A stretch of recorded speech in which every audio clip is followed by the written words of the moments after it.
Hey guys, Garrett with GOHUNT Gear Shop, here with Anthony Stallone, president of Phoenix Shooting Bags. Really excited to bring a new shooting bag to you guys. Go ahead, take it away, Anthony. Garrett, thanks for you guys for having me today. We're just going to talk about the different bags that we carry and that we make. Everybody's always wondering what bags, what bag will help me out in the field. And we're just going to go over what each bag does. First of all, we're known for our TBD bag.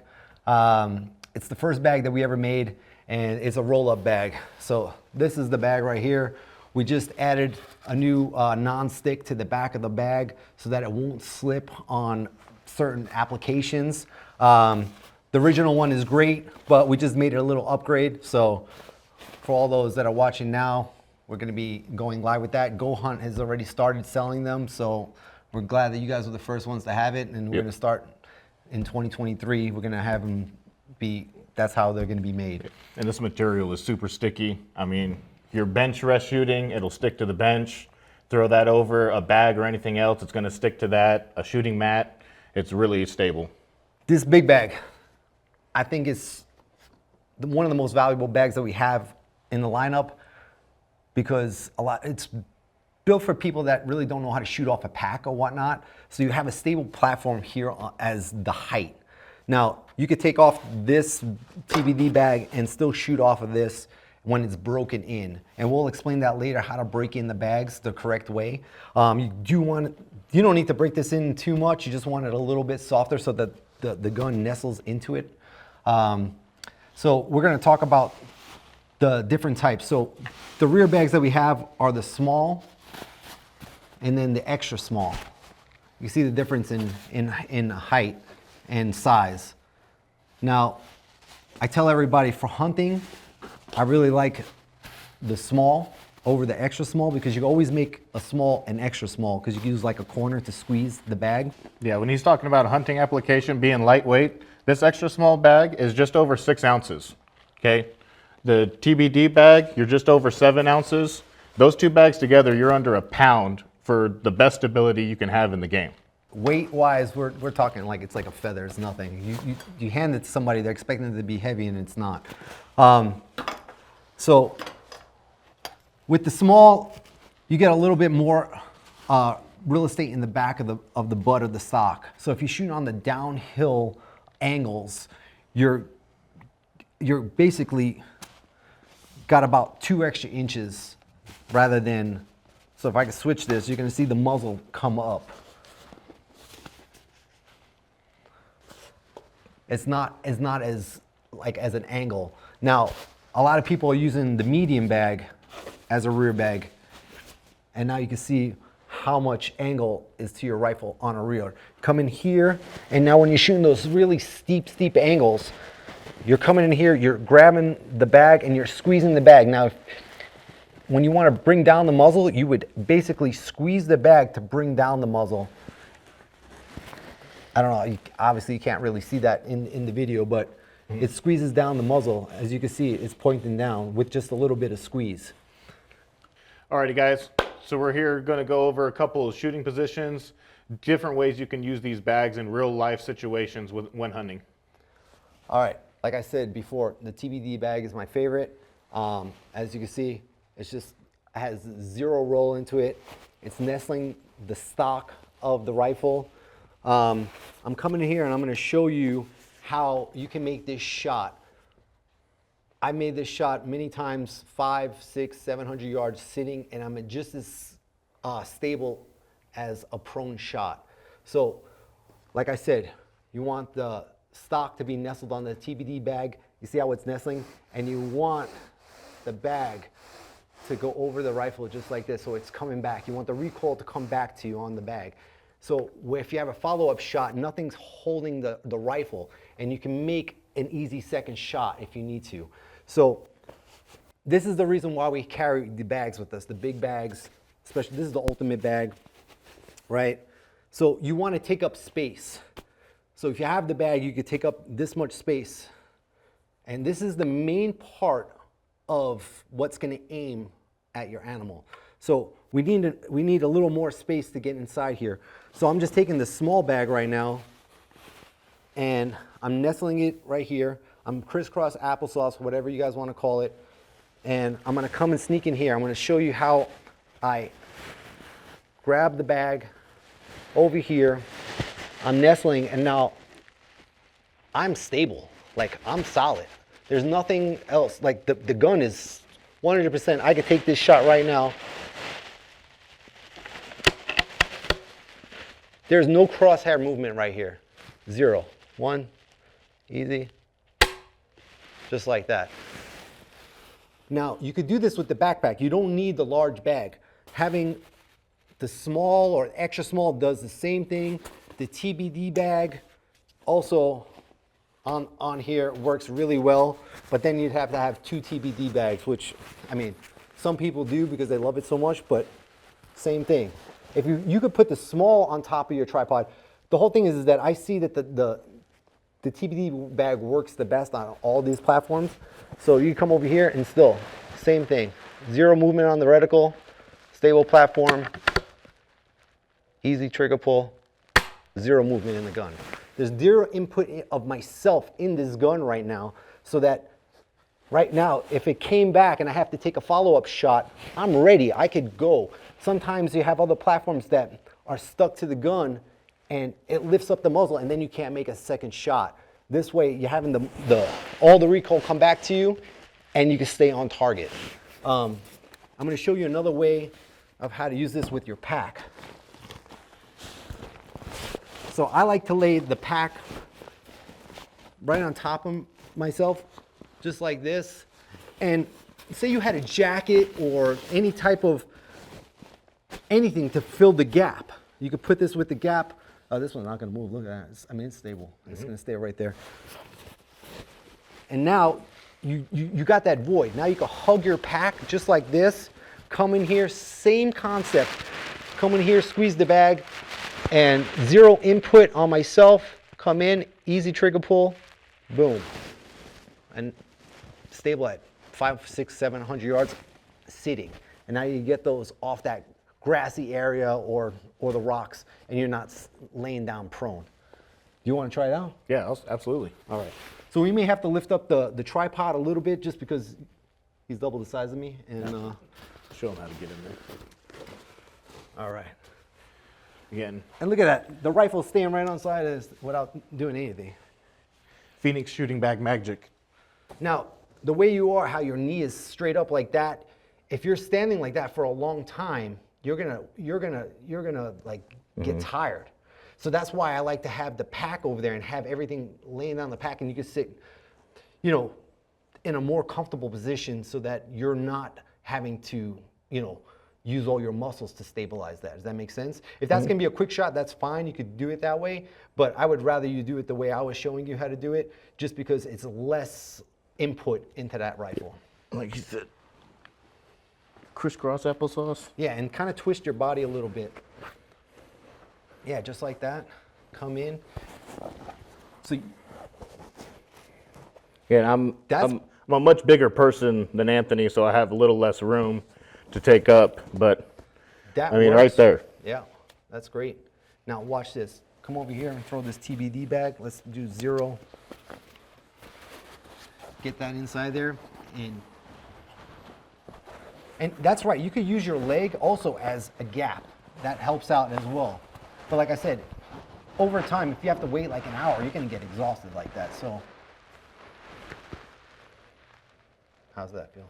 Yeah, Yeah, I mean, it's stable. just chilling. Yeah, 100%. You can wait there for at least 30 minutes, right? Yeah, wait for an animal to get up, Yep. wait for him to turn broadside, give you that shot you're looking for. No need to rush anything. All right, we went from sitting, now we're gonna go from kneeling, and then we're gonna go to standing.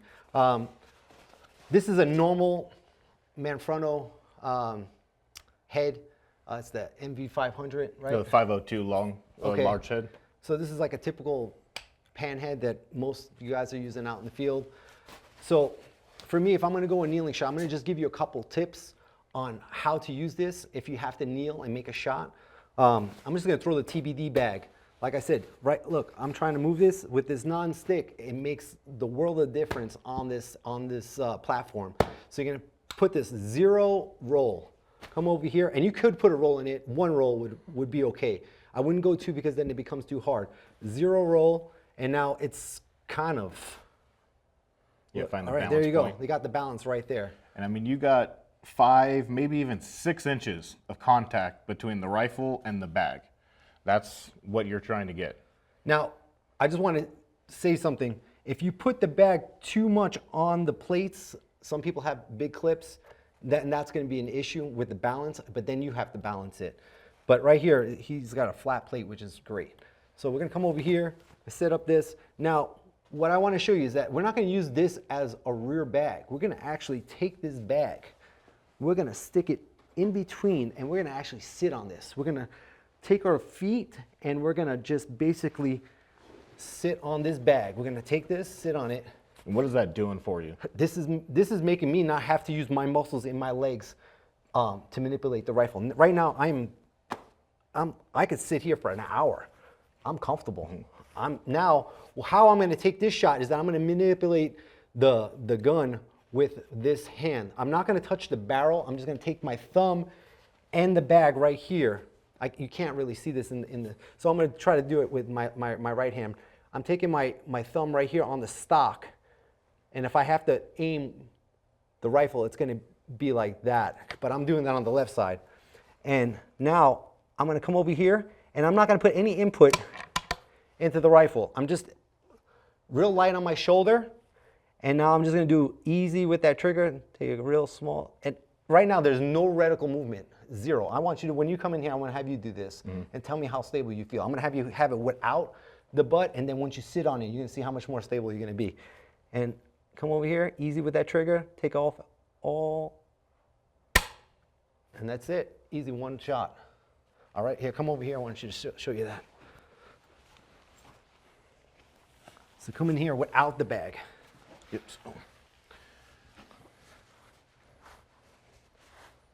Now you're stable, you're feeling okay, but you're putting weight inside your core and your stomach just to keep your body like solid, right? You're trying to find that nice solid position.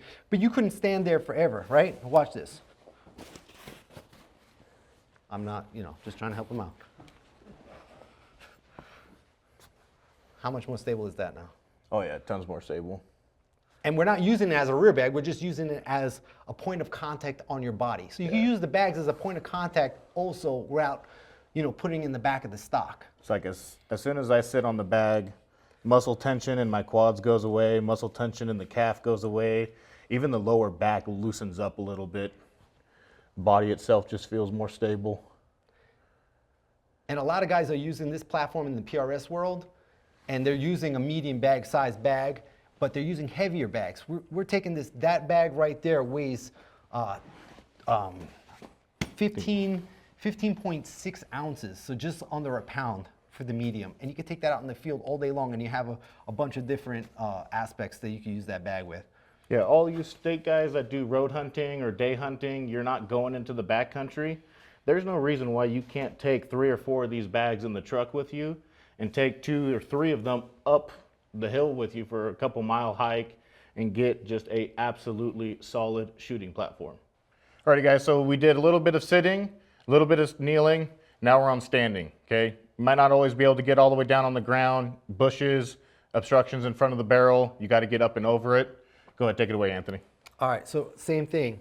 0 roll in the TBD bag. We could put 1 roll in and still have a nice settled platform. I like to have 0 roll into this position, especially standing. I'm gonna come over here, just gonna lay, same head, lay the bag onto the tripod. I'm gonna come over here, and how we make this shot is that we're gonna spread our legs and we're gonna lean into the rifle. Same concept as before. I'm gonna take my hand over here on the side of the stock. I don't wanna be touching any part of the barrel. So I'm just gonna touch the stock right here. Some people like to have their hand right here on top of the scope. It works. A lot of guys use that. You can use this. I'll use that on this platform. I'll use my hand on top of the scope. So we're gonna come over here and we're gonna lean into and we wanna kind of lock our legs in this position. Come over here. We're not pressing into this stock that much. We're just lightly having it in our shoulder so we can have the recoil come back to us. And then easy with that trigger, take all input out and just focus on that trigger control. Have a clean, crisp shot. Okay, I'm gonna have you set up. And now, he's taller than me. He's a big guy. If you set up like this, you're like, oh, I need to raise the middle of the tripod to get higher. Don't do that. Actually, all you have to do is spread out your legs a little bit more and come into the rifle, because this is a weak point. So you want it to keep it solid and as close to the tripod as possible. So come over here and just, yeah, spread your legs, lock them, and lean into it. So you're coming in and you're coming there. And you don't want to put too much muscle into that rifle. You just want to leave it up there. And he's actually squeezing the bag perfect. He's holding the bag and the rifle together with his left hand. And now all he's got to focus is on trigger control. Mm-hmm. How's that? How stable do you feel like that? You can stay like that. Now, if you're bending your knees, you're going to get fatigued in your legs. So that's why we want to lock it out and come into the bag and have it solid like that. Yeah, this is super steady.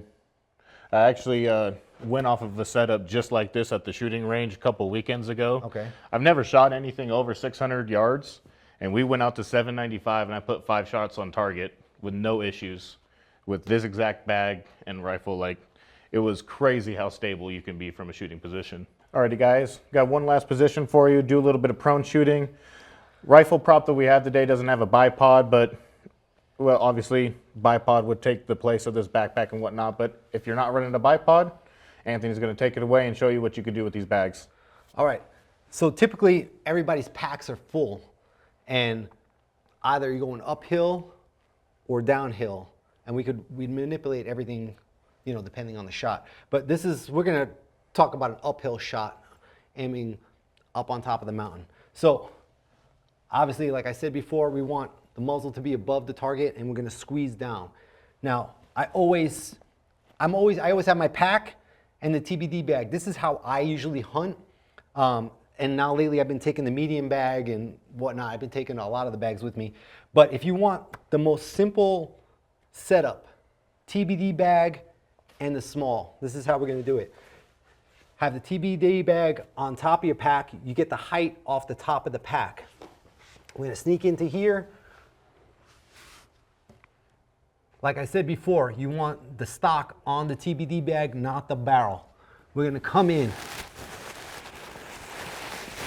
Same position, hand in the same position, and now we're going to squeeze to get onto our target.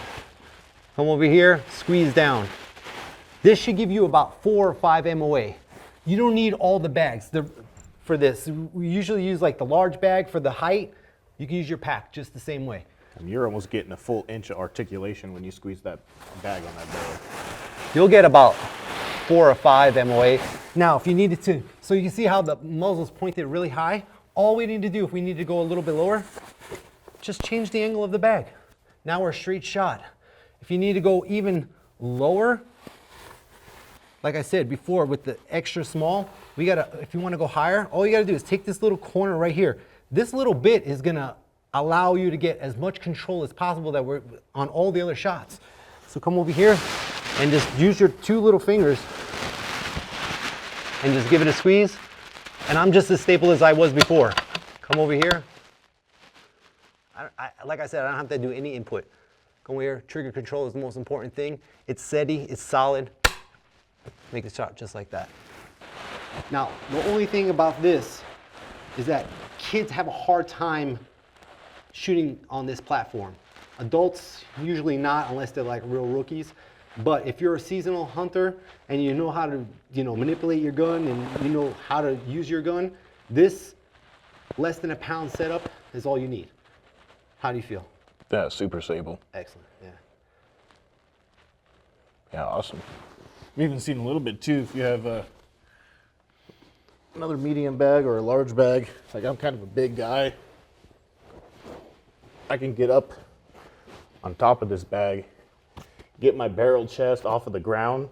Sometimes for us big guys, it gets hard to breathe down there.